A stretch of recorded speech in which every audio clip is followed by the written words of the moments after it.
Muchas gracias, presidente. Gracias a los señores senadores. Es un honor estar aquí en el Senado de la Nación. La crisis de dos temas puntuales hoy nos convocan. El federalismo y la justicia están en crisis.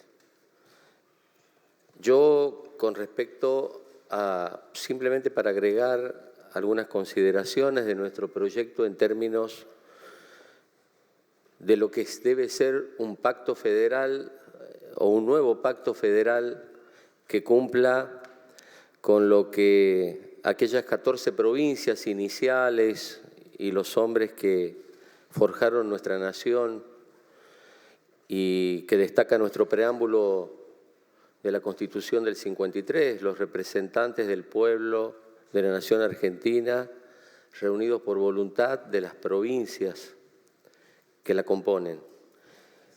Generó la Constitución representativa, republicana y federal de 1853.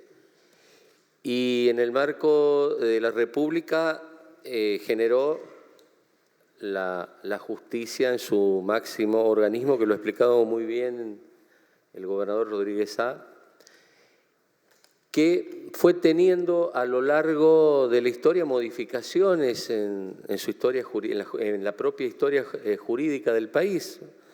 Aquella corte que actuaba por competencia originaria cuando actúa y está una provincia de por medio, y actúa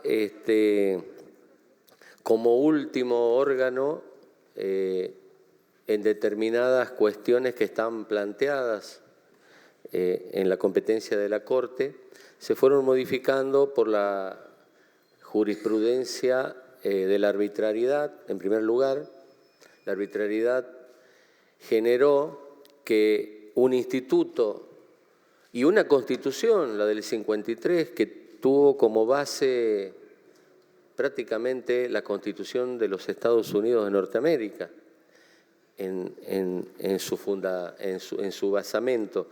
Y en el término de la justicia, la justicia de Estados Unidos ha seguido actuando con el mismo basamento, es decir, los códigos de fondo están en manos estaduales. De hecho, estados tienen penas de muerte, divorcio, otros no. Ha habido un fallo que ha tenido mucha trascendencia en los últimos días, que ha derogado una ley de alcance nacional del aborto porque dice que casualmente debe ser materia de Estado. O sea, son los estados preexistentes, al igual que aquí, que conformaron aquella nación, los que deben resolver. En el caso nuestro, los códigos de forma nada más están en manos estaduales y los códigos de fondo son nacionales. Por lo tanto, determinaba la Constitución del 53 cuáles eran los casos en que tenía que llegar a la Corte. La jurisprudencia de la arbitrariedad, lo explicó muy bien aquí el colega de San Luis, deben estar escribiendo la reserva del caso federal en cualquier escrito, cualquier abogado de cualquier estudio jurídico del país. Y en el esquema ha ido mucho más allá las funciones de la Corte. Hoy tenemos, porque son funciones que cumplen los miembros de la Corte, que hoy tiene cuatro miembros, porque es incompleta la Corte de 5 miembros, con una función que tienen los jueces, porque también los miembros de la Corte son académicos, los miembros de las Cortes tienen obviamente cuestiones que van en su capacitación. De hecho, que el presidente de la Corte actual hace muy pocos días creo que recibió el doctorado en la Universidad de Rosario el año pasado con una tesis, creo que de lenguaje jurídico de la Corte, que obviamente le debe haber insumido muchísimo tiempo a uno de los 4 miembros de la Corte. Y el ejemplo de llevar el modelo norteamericano, donde la Corte Suprema de Justicia llegan y se resuelven entre 180 y 200 causas máximo por año. Tenemos una Corte donde llegan hasta 35.000 causas por año, de las cuales, por lo menos antes de la pandemia, los últimos informes oficiales hablan de cerca de 15.000, 14.000 y pico causas con sentencia a la mitad, unas 8.000 con sentencia y otras 7.000 con resoluciones. Eso da, si tomamos 210 días hábiles que tiene como máximo, ¿no?, el Poder Judicial en funcionamiento, en actividad, días hábiles, implicaría 69 sentencias por día. Si un día no es hábil por cualquier motivo, al otro día se convierten en 139, 138 sentencias. Creo que lo explicó también aquí un informe de un exmiembro de la Corte. Es una sentencia cada media hora, todos los días. Es imposible que una Corte de 5 miembros o 4, como tenemos en este momento, pueda resolver todos estos casos, y es imposible pensar la Corte con 1.200.000 habitantes que tenía la República Argentina, de acuerdo al informe histórico, con 4 miembros.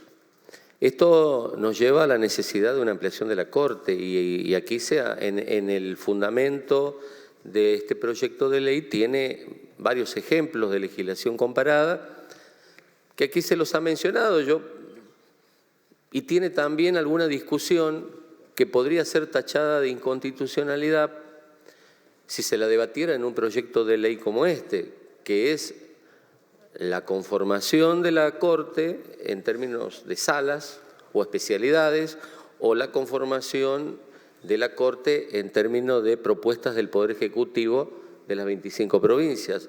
Este proyecto no expresa eso. En el artículo 2, simplemente, último párrafo, expresa que será con una ley posterior. Y creo que en el caso de la integración, la idea que subyace y que debería concretarse de aprobarse este proyecto de ley es la de como ha existido anteriormente y como existe en vigencia, un decreto de autolimitación por parte del presidente de la Nación, que culmine en la integración de una Corte, como muy bien también se acaba de expresar, de 23 provincias más Ciudad de Buenos Aires y un miembro más del Estado Nacional. En esa conformación con paridad de género, que es algo que también nosotros en nuestro espíritu de presentación de la ley creemos que es necesario, podrá conformar una verdadera Corte Federal que solucione los problemas del federalismo en crisis y por lo tanto del país, porque es imposible hablar de un país sin federalismo, aunque en la práctica se haya vuelto unitario en muchos aspectos desde el primer día.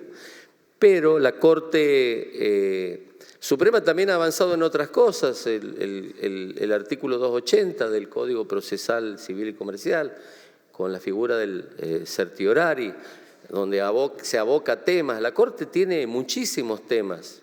Algunos juristas hablan de fallos de primera y de segunda instancia. Perdón, de primera categoría y de segunda categoría. Sin entrar a analizar ningún ejemplo, son los fallos donde los miembros de la Corte se abocan y otros fallos donde resuelven sin conocer los expedientes con un grupo importante de gente que trabaja, de relatores, secretarios, etcétera, pero que no es la Corte en realidad, como lo ha expresado muy bien, y eso hace que tengamos una justicia en crisis. Este proyecto viene a traer esto. El proyecto también en respeto del federalismo. Si bien hoy la Corte tiene 3 miembros del interior, son de la Pampa Húmeda, aclaremos. Por eso el artículo 3 deja también la posibilidad de que tenga la permanencia los 4 miembros existentes, lo que llevaría a 29 miembros. Lo dice implícitamente el artículo, digamos, hasta que se vayan quedando de la misma manera que están, para salvar cualquier inconstitucionalidad también al respecto. Por otra parte, el espíritu, y aquí quiero destacar, porque lo dice siempre y con mucho énfasis, y compartimos, el espíritu de unidad nacional que nos ha llegado a nosotros a discutir estos temas por encima de las cuestiones partidarias.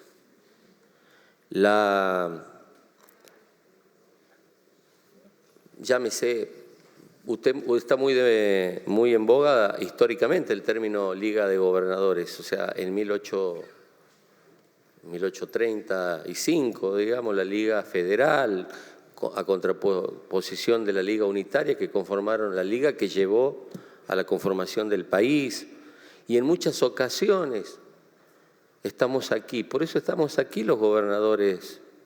No queremos constituir a la Corte en algo parecido al Senado, en representación de las provincias. No es el espíritu de la ley. Es dar una salida que pueda consensuar una unidad nacional en términos de cumplir las cuestiones que todavía nos debemos como país. Incluso de la última reforma del 94, que nos debemos discusiones que tienen que ver con la coparticipación federal y con muchos temas. Pero no puedo, desde mi provincia, que fue una de las provincias que conformó el país, que por esas contradicciones históricas se empobreció con la Revolución de Mayo, porque las provincias del noroeste argentino comerciábamos con el Alto Perú, y a partir del primer gobierno patrio, de la primera junta, a la que muy pocos días después, teniendo al virrey a 400 kilómetros rearmando su ejército, nosotros acatábamos desde el Cabildo de Santiago del Estero ese gobierno, y a pedido de ese gobierno engrosábamos o cumplíamos con los 300 hombres, ejércitos de valientes y de hombres que no eran ni siquiera formados militarmente, y uno fue luego el primer gobernador de Santiago del Estero, que fueron a engrosar a los valientes infernales de Güemes, y junto con la conducción de Belgrano, para que San Martín pudiera hacer su gesta no solamente libertadora de Argentina, sino de gran parte de América. Por eso, cuando hablo de Santiago del Estero, también, como hablarán seguramente muchos gobernadores, hablo de federalismo y hablo de la sangre de nuestros hijos, que después, no con dificultades y con luchas internas, autonómicas y pactos preexistentes al 53, conformamos este país. Pero eso nos empobreció porque se trasladó al puerto todas las decisiones. Félix Luna, en su libro Buenos Aires y el País, allá por el 82, en su prólogo lo expresaba muy bien. Decía, estamos a punto de recuperar la República, porque nosotros veníamos del gobierno de facto más sangriento que ha tenido nuestra historia, y había que recuperar la República. A pocos días publicaba su libro, un año antes de 1983, pero decía, quizás el desafío más importante que tenemos es el de poner en pie el verdadero federalismo en una cuestión que va más allá de un gobierno de facto y que tiene a Buenos Aires como el epicentro de las decisiones, de la concentración económica, de toda la cuestión que tiene que ver con lo que hablamos. ¿O qué creen? ¿Que se puede llegar a la Corte desde cualquier estudio jurídico de Santiago del Estero? Son los estudios jurídicos de aquí. Aquí se distribuye el 72% de los recursos en términos de subsidios. Y además tenemos una batalla cultural también en las provincias, porque aparte nos dicen desde aquí del poder mediático que nosotros somos pobres y que no somos, en el caso mío somos la 8ª provincia en términos exportadores en dólares, la primera productora de algodón, la 4ª de maíz, etcétera, discutiendo sobre lo que recepta Buenos Aires y no lo que produce Buenos Aires y lo que decide Buenos Aires, y lo decía Félix Luna. Ese es el gran desafío que tenemos. Entonces, por eso estamos gobernadores aquí. Por eso estamos los gobernadores aquí. Y para finalizar, porque tenemos una deuda con esa patria que nació con la sangre de los hermanos argentinos que dieron su vida y por la decisión de las provincias que, aún manteniendo nuestra autonomía, conformamos esta gran nación. Artículo 75, inciso 18, inciso 19. Perdón por leer, sé que en este lugar no se debe hacer eso. Estoy autorizado, presidente. Brevemente, para no olvidarme nada más, aunque lo tenemos grabado a fuego como una de las deudas que tenemos en el federalismo argentino y por lo tanto en nuestra nación argentina. Artículo 75, inciso 18. Proveer lo conducente a la prosperidad del país, al adelanto y bienestar de todas las provincias y al progreso de la ilustración, dictando planes, etcétera, etcétera. Artículo 19. Proveer lo conducente al desarrollo humano, al progreso económico con justicia social, a la productividad de la economía nacional, a la generación de empleo, a la formación profesional de los trabajadores, la defensa del valor de la moneda, a la investigación y al desarrollo científico y tecnológico, su difusión y aprovechamiento, entre otros temas. Estamos en deuda con el federalismo argentino. Los gobernadores queremos la defensa del federalismo argentino sin grieta, por la unidad nacional. Y este proyecto fue presentado con ese espíritu. Muchas gracias. Muchas gracias, señor gobernador. Bueno, quería comentarle a los gobernadores que nos encontramos con la totalidad de los miembros presentes de la Comisión de Asuntos Constitucionales y de Justicia que integran el bloque del Frente Todos. Además, hay otros senadores